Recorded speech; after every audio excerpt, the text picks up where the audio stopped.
মধ্যপ্রাচ্যে আবারও উত্তেজনা বেড়েছে। যুক্তরাষ্ট্রের ধারাবাহিক বিমান হামলার জবাবে ইরান বাহরাইন অবস্থিত মার্কিন সংশ্লিষ্ট সামরিক স্থাপনা লক্ষ্য করে ক্ষেপণাস্ত্র অস্ত্র ও ড্রোন হামলা চালানোর দাবি করেছে। একই সময়ে কুয়েত-সহ অঞ্চলের আরও কয়েকটি স্থানের দিকেও হামলার খবর পাওয়া গেছে। বাহরাইন কর্তৃপক্ষ জানিয়েছে, দেশের আকাশ প্রতিরক্ষা ব্যবস্থা সক্রিয় করা হয়েছে এবং নিরাপত্তা জোরদার করা হয়েছে। বিভিন্ন আন্তর্জাতিক সংবাদ মাধ্যমের তথ্য অনুযায়ী, হামলার পর মধ্যপ্রাচ্য জুড়ে নিরাপত্তা পরিস্থিতি আরও উদ্বেগজনক হয়ে উঠেছে।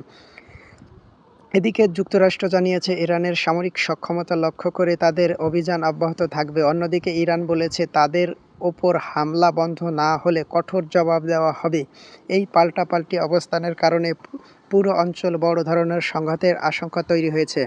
বিশ্লেষকদের মতে, এই সংঘাতের প্রভাব শুধু মধ্যপ্রাচ্যেই সীমাবদ্ধ নয়, হরমুজ প্রণালীর নিরাপত্তা বৈশিষ্ট্য, তেল সরবরাহ এবং আন্তর্জাতিক বাণিজ্য এর কারণে চাপে পড়তে পারে। ইতিমধ্যে জ্বালানি বাজারে অস্থিরতার লক্ষণ দেখা যাচ্ছে। পরিস্থিতি নিয়ে বিশ্ব নেতারা সংযম প্রদর্শনের আহ্বান জানিয়েছে এবং কূটনৈতিক সমাধানের উপর জোর দিচ্ছেন।